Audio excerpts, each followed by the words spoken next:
Transfer of property act 1882। Relinquishment deed क्या होता है, एक महत्वपूर्ण विषय है, इसे हम समझते हैं।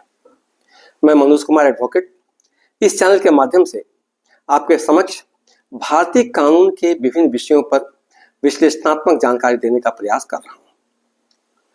रिलिंक्विशमेंट deed transfer of property act का विषय है, इसलिए पहले ट्रांसफर ऑफ प्रॉपर्टी एक्ट के बेसिक कंसेप्ट को समझेंगे।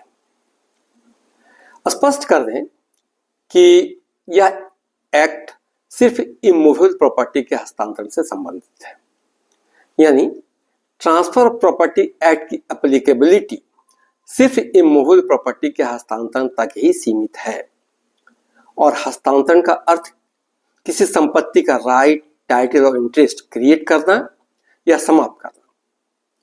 जब कोई इमूवेबल प्रॉपर्टी का हस्तांतरण होता है तो बेचने वाले का राइट, टाइटल और इंटरेस्ट समाप्त हो जाता है और खरीदने वाले का राइट, टाइटल और इंटरेस्ट क्रिएट हो जाता है।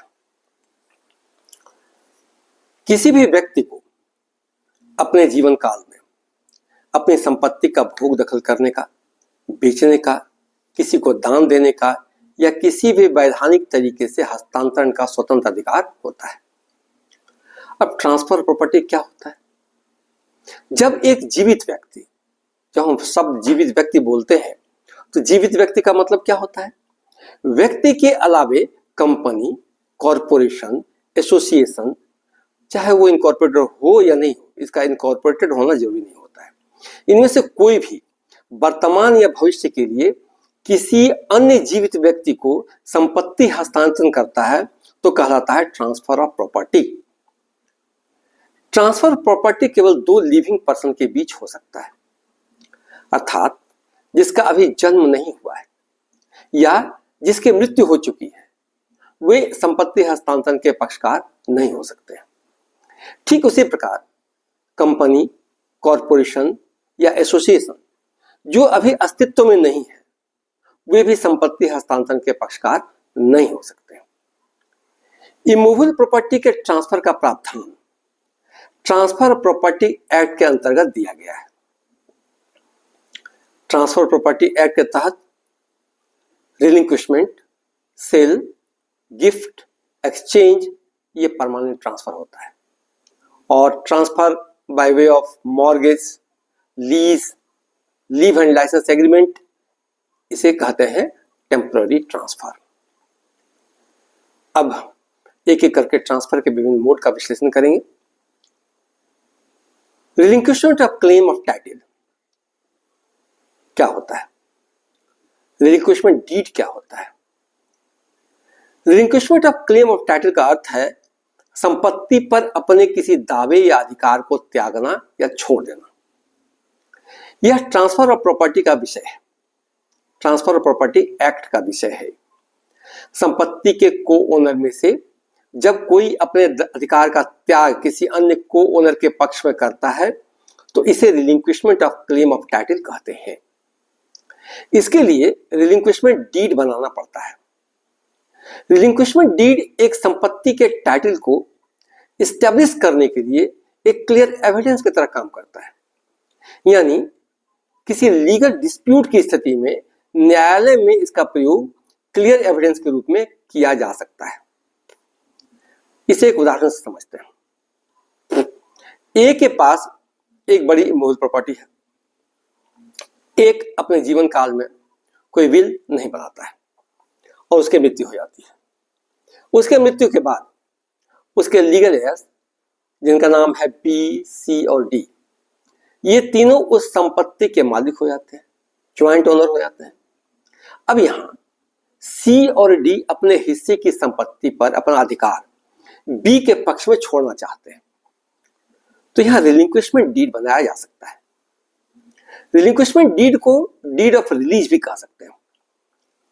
स्पष्ट है कि रिलिंक्विशमेंट डीड एक लीगल डॉक्यूमेंट है जिसका उपयोग किसी विशेष संपत्ति में किसी के अधिकारों या हितों को औपचारिक रूप से त्यागने के लिए किया जाता है।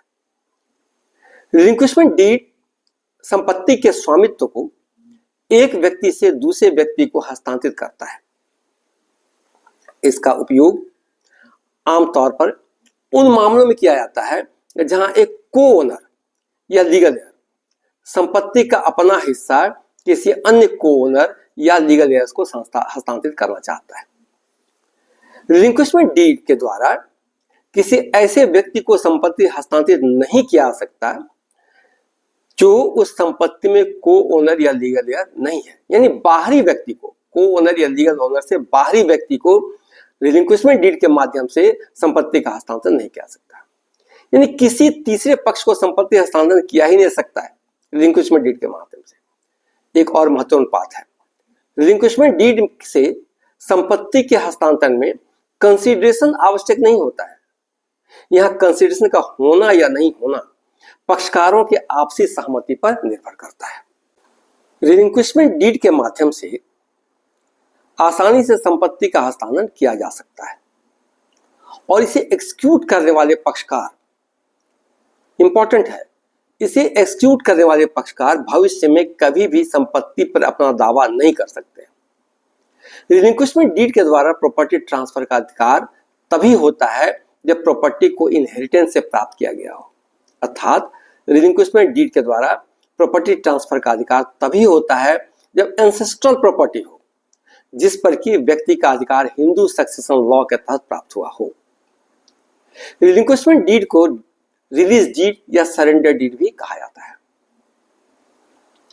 रिलिंक्विशमेंट डीड इंडियन रजिस्ट्रेशन एक्ट 1908 और ट्रांसफर ऑफ प्रॉपर्टी एक्ट 1882 और इंडियन कॉन्ट्रैक्ट एक्ट से गवर्न होता है। इन प्रावधानों के उल्लंघन कर एक्सक्यूट किया गया रिलिंक्विशमेंट डीड को वॉइड माना जाता है। रिलिंक्विशमेंट डीड का रजिस्टर्ड होना आवश्यक होता है। अनरजिस्टर्ड रिलिंक्विशमेंट डीड किसी भी न्यायालय में एविडेंस के रूप में एडमिसिबल नहीं होता है। Section 17(1)(b) of registration act 1908 के तहत प्रॉपर्टी ट्रांसफर से रिलेटेड डॉक्यूमेंट का रजिस्टर्ड होना अनिवार्य होता है।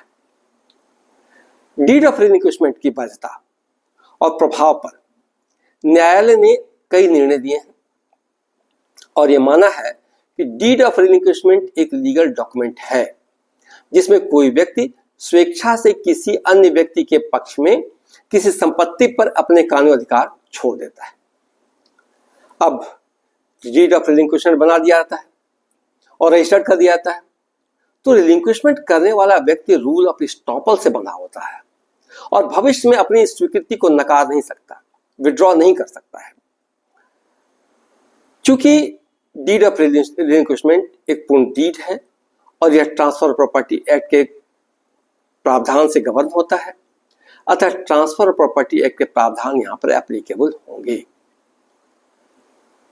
अब एक प्रश्न उठता है कि क्या रिलिंक्विशमेंट डीड को रिवोक किया जा सकता है? यदि डॉक्यूमेंट में मिसरिप्रेजेंटेशन ऑफ इंटेंशन हो, किसी का अनड्यू इन्फ्लुएंस हो, किसी के द्वारा डीड बनाने के लिए बाध्य किया गया और ये कॉन्ट्रैक्ट एक्ट में ये सारी शर्तें दी गई हैं, या किसी प्रकार का फ्रॉडुलेंट एक्ट हुआ हो अर्थात कॉन्ट्रैक्ट एक्ट के प्रावधानों का उल्लंघन हुआ हो, तो जिस व्यक्ति ने रिलिंक्विशमेंट डीड को एक्सक्यूट किया है वह रिलिंक्विशमेंट डीड को एक्सक्यूट किए जाने की तिथि से 3 वर्ष के अंदर इसे रिवोक कर सकते हैं। रिलिंक्विशमेंट डीड से संबंधित यदि कोई विवाद होता है तो यह सिविल कोर्ट द्वारा समीक्षा के अधीन हो सकता है। ऐसे मामलों में दस्तावेज की वैधता तय करने से पहले अदालत डीड की शर्तों साथ ही इसमें शामिल पक्षों द्वारा प्रस्तुत किए गए किसी भी सबूत पर विचार करेगी। अतः यह सुनिश्चित किया जाना चाहिए कि यह कानूनी रूप से वैध और लागू करने योग्य है। डीड ऑफ रिलिंक्विशमेंट, मैं समझता हूं कि हमारे व्यूअर को डीड ऑफ रिलिंक्विशमेंट अच्छी तरह समझ में आ गया होगा। आज के लिए बस इतना ही। प्रॉपर्टी के ट्रांसफर के अंतर्गत sale, gift, exchange, mortgage, lease और लाइफ इंश्योरेंस एग्रीमेंट को आगे की वीडियो में समझेंगे। इस वीडियो का उद्देश्य लोगों तक बेहतर लीगल ओपिनियन पहुंचाना है। आप वीडियो देखते रहें, लाइक और सब्सक्राइब करें ताकि आने वाले वीडियो आप तक आसानी से पहुंच सके। वीडियो को शेयर करें ताकि अधिक से अधिक लोग कानून को समझ सकें। हम आपके लिए अलग अलग विषयों पर विस्तृत जानकारी लेकर आते रहेंगे। धन्यवाद।